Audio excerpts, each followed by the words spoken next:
exhibiendo y luchando por esa verdad con justicia. Déjeme saludar con mucho gusto al doctor Ángel Valderas Puga. ¿Cómo está, doctor? Bienvenido a Sin Censura.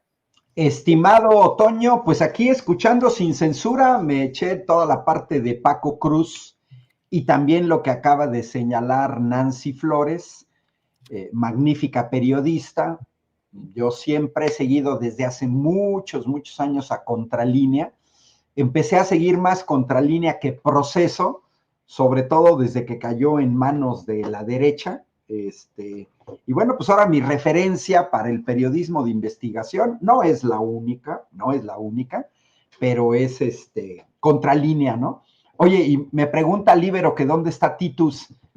Aquí anda mi gato, ¿eh? Hace apenas oye que empieza una transmisión y ya está aquí abajo. En un momento puede subir y puede aparecer por aquí una cola. Y aprovecho, saludo a Eva Cepeda, que en la mañana, que ella nos sigue desde Estados Unidos, Toño, y en la mañana que comento parte de la mañanera con el noticiero en redes, ahí andaba Eva Cepeda, o sea, andamos como en varios medios. Oye, Toño, pues mira, yo también quería comentar lo que señaló Nancy Flores, porque el tema, Toño, es extremadamente relevante.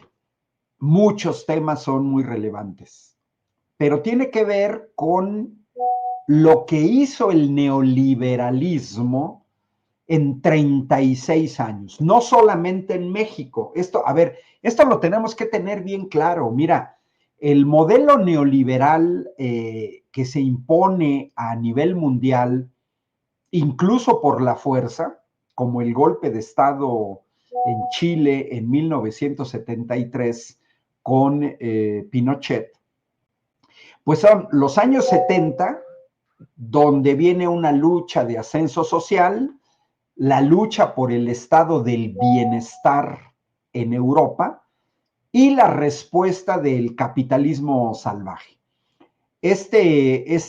Digamos, neoliberalismo, la parte teórica, se consolida a principios de los años 80, encabezada por los anglosajones, Margaret Thatcher y Ronald Reagan. Pero venía desde antes con los golpes de Estado en Sudamérica, no solamente en Sudamérica, también en Asia, en Corea del Sur, ¿no? Y bueno, ¿qué está en juego? Derechos sociales. Decía la presidenta, la doctora Claudia Sheinbaum esta semana, hoy dijo el negocio por el negocio. Y también lo dijo, el neoliberalismo quería convertir todo, y cuando digo todo es todo, en mercancía. Y bueno, en lucro. Y entonces la salud es una mercancía, la educación es una mercancía, las pensiones son una mercancía, la vivienda es una mercancía. Y bueno, si a eso le agregas el lucro, pues tienes la combinación explosiva para la mayor parte de la gente. El lucro es que tú obtengas una ganancia. No solamente los estados subsidian, solamente un estado te puede vender un producto, por ejemplo, la electricidad, la gasolina o una casa, al precio de costo. Solamente un estado, sin ganar nada. ¿Por qué? Porque es una actividad social.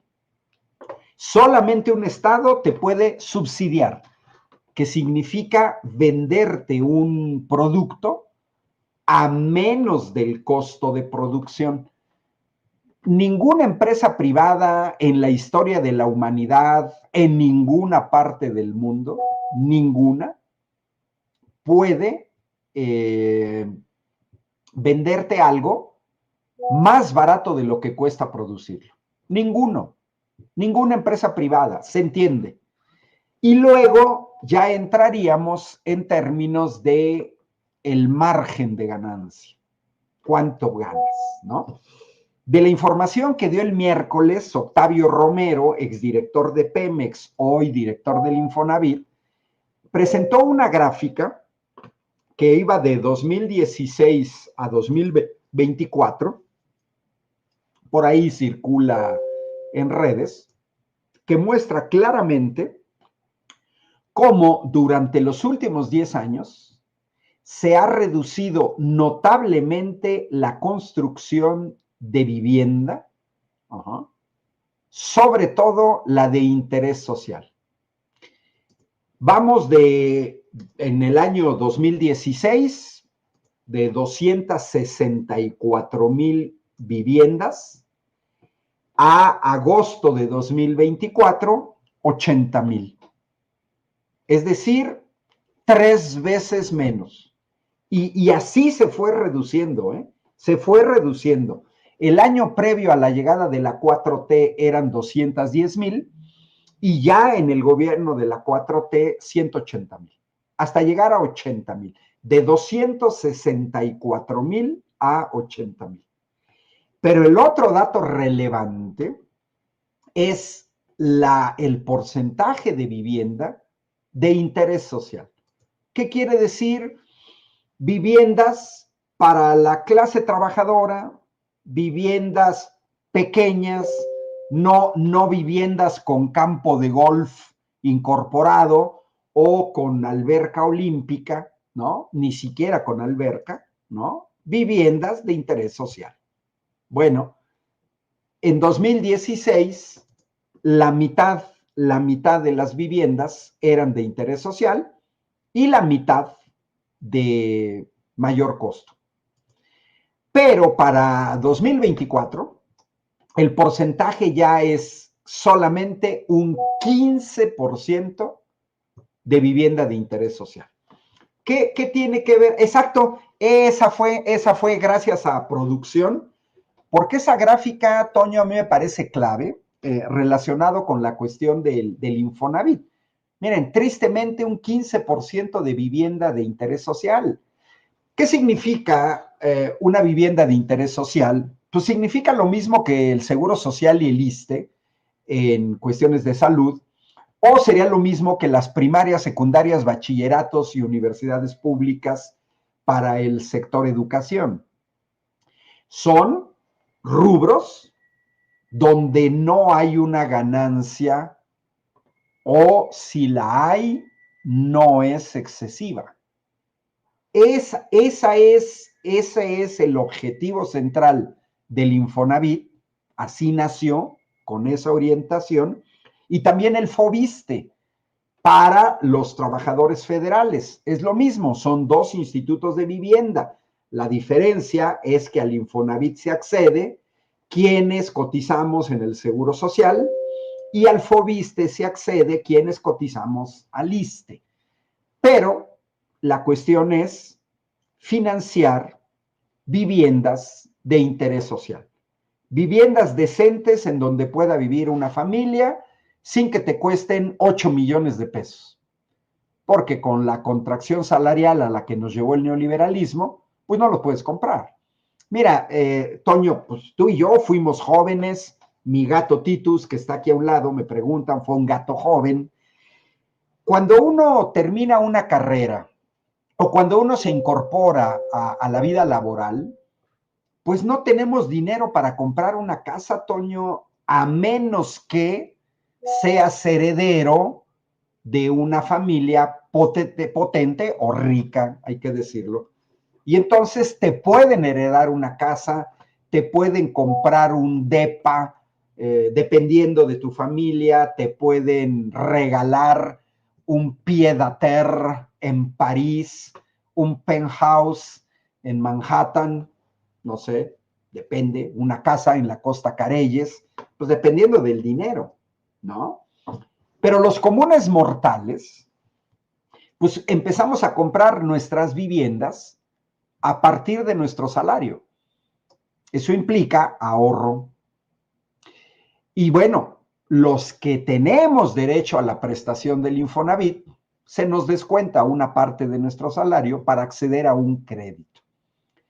Si no existiera el Infonavit o el FOBISTE, todas y todos en México, porque no se crean, en Europa no existen desarrollos como el Infonavit, existen de manera parcial algunos organismos que permiten ayudar a gente a adquirir casas sin que te tenga que sangrar la banca privada. Porque la banca privada saca raja. Están los créditos hipotecarios.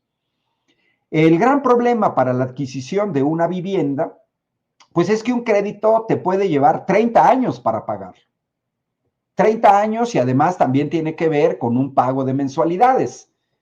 Y si no tienes para la adquisición de un crédito, no tienes Infonavit, no tienes Foviste, pues entonces tienes que rentar una casa. Y dependiendo de las épocas económicas, pues la mitad de tu salario se puede ir en pagar una renta y lo que te queda, la otra mitad, es para todas tus demás necesidades y para un poco de ahorro, si es que te queda, ¿no? Entonces, esta situación de lo que vimos hoy en esta semana del Infonavit, pues muestra una perversión total. Perversión total. Lo comentaba un poco Nancy, pero mira, yo seguí la mañanera con mucha atención desde que la doctora Claudia Sheinbaum dijo, el miércoles vamos a tocar el tema del Infonavit. Yo dije, aquí va a haber información valiosa. Y lógicamente, yo me quiero ir a dos cosas. Una ya lo comentó Nancy. La propaganda de la derecha, haga lo que haga la 4T, mienten, calumnian.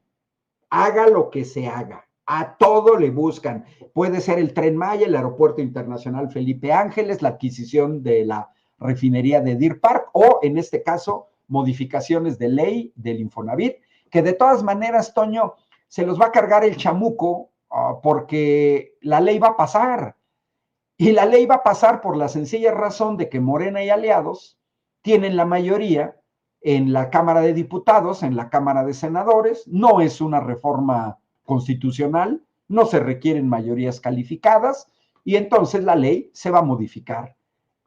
Pero todas y todas tenemos que tener claro, principalmente los que estamos inscritos en el Infonavit, hay que entender el andamiaje jurídico que dejó el neoliberalismo como esta cuestión absurda que señaló Octavio Romero, que hay 3 direcciones, pero que en esas direcciones basta que se pongan de acuerdo la dirección del sector empresarial con la dirección de los que representan a los trabajadores, y ya con eso, Toño, toman todas las decisiones pasándose por el arco del triunfo a la representación del gobierno, a pesar de que es un instituto que ha sido creado desde el mismo gobierno.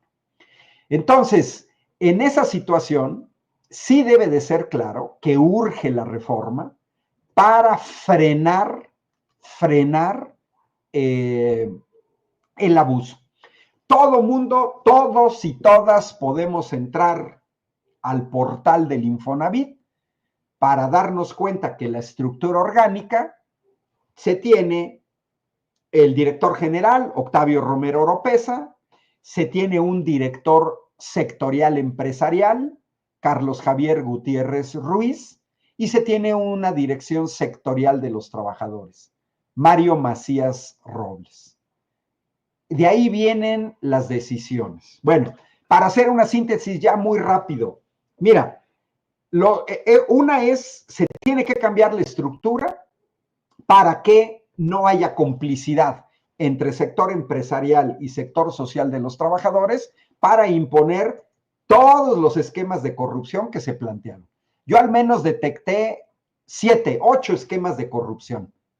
Uno, rápidamente, lo de Telra Reality, que nada más es un ejemplo, nada más es un ejemplo. Constructoras que no cumplen los contratos, no entregan las viviendas y de repente hasta el Estado o el Infonavit, con dinero de los trabajadores, les tiene que indemnizar a los que no cumplieron el compromiso. Eso solamente sucede en México. o que se financie a constructores de vivienda para los derechohabientes y que esos constructores son propuestos por la dirección empresarial y la dirección de trabajadores sin ninguna justificación. ¿Cómo es posible que diga Octavio Romero que hable de 22 proyectos entre 2017 y 2018 que aún no se concluyen?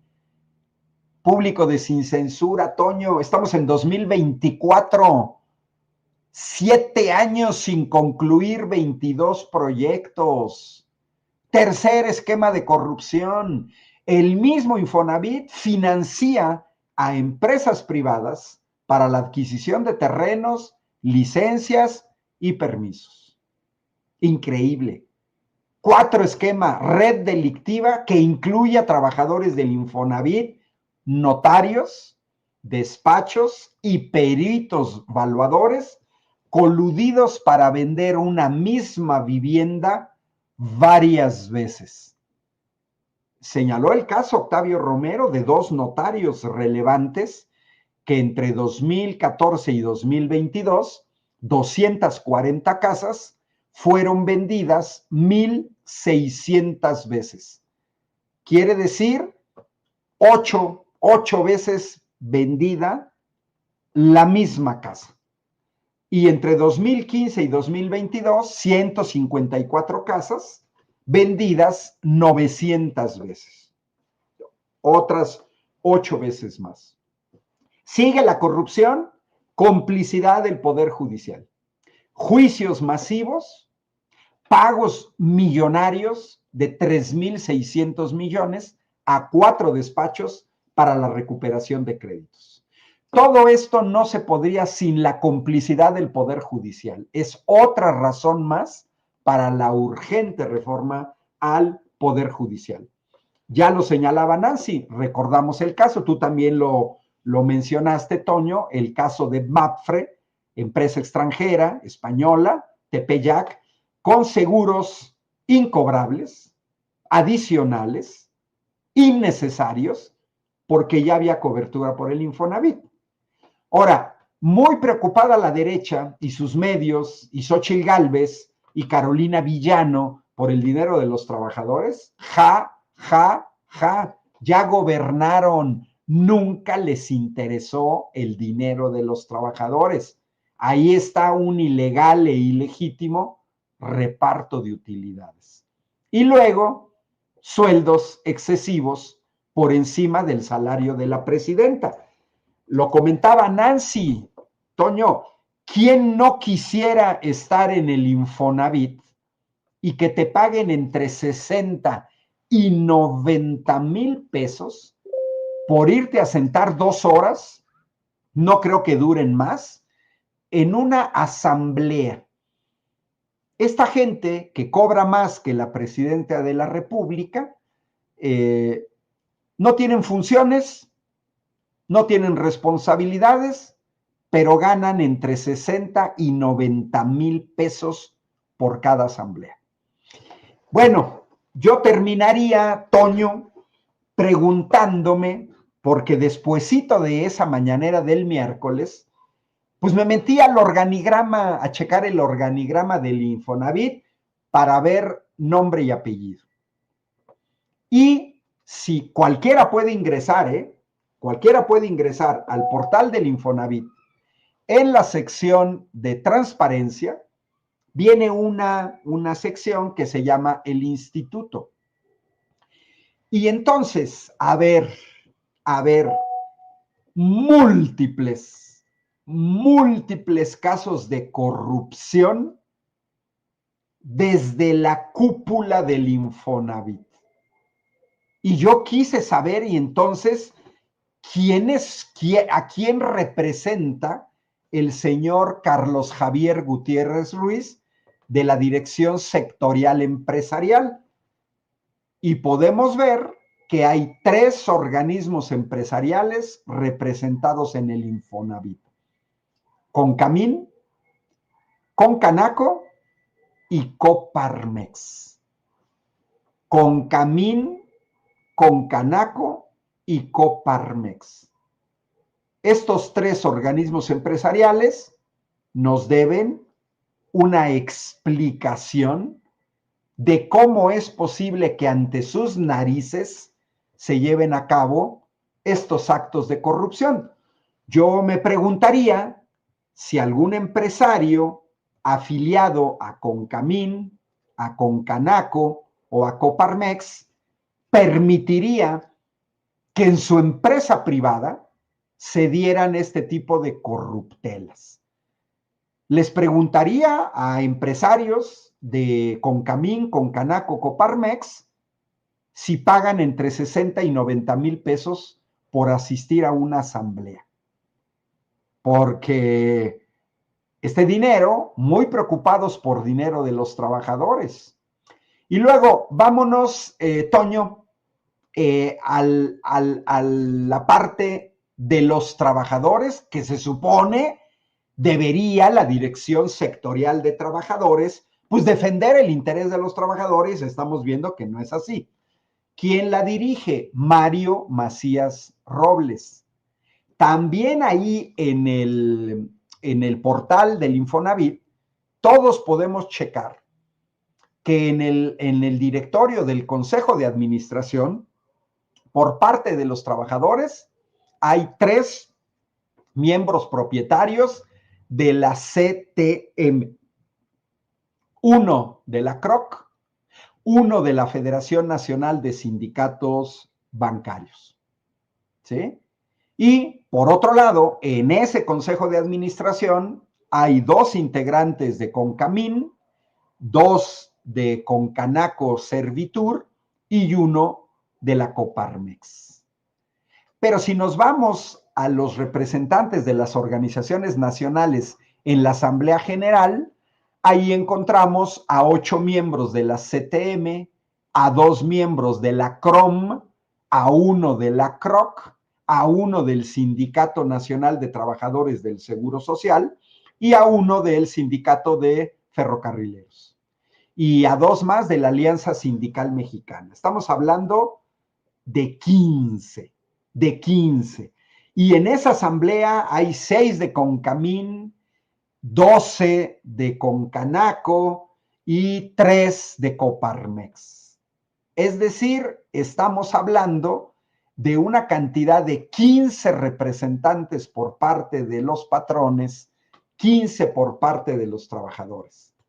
La verdad, yo no me chupo el dedo.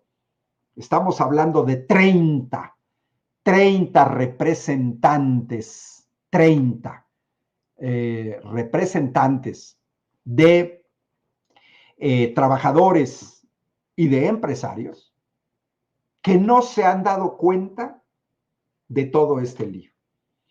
Y pues mira, sin embargo, publicó esta semana, ayer, una nota sobre el líder sindical del Infonavit, que gana 2,200,000 pesos al año, equivalentes a 185,000 pesos mensuales, más que la presidenta de la República, y el señor tiene 40 años dirigiendo ese sindicato y además huele sospechosamente mal que el señor sea arquitecto. Se llama Rafael Rivapalacio Pontones, arquitecto. Y está en el Infonavit. Y este señor ha sido acusado por un asesor externo de la OIT, Organización Internacional del Trabajo, de ser accionista en empresas extranjeras, lo que sería conflicto de interés. Entonces, Toño, pues todo huele mal a una estructura podrida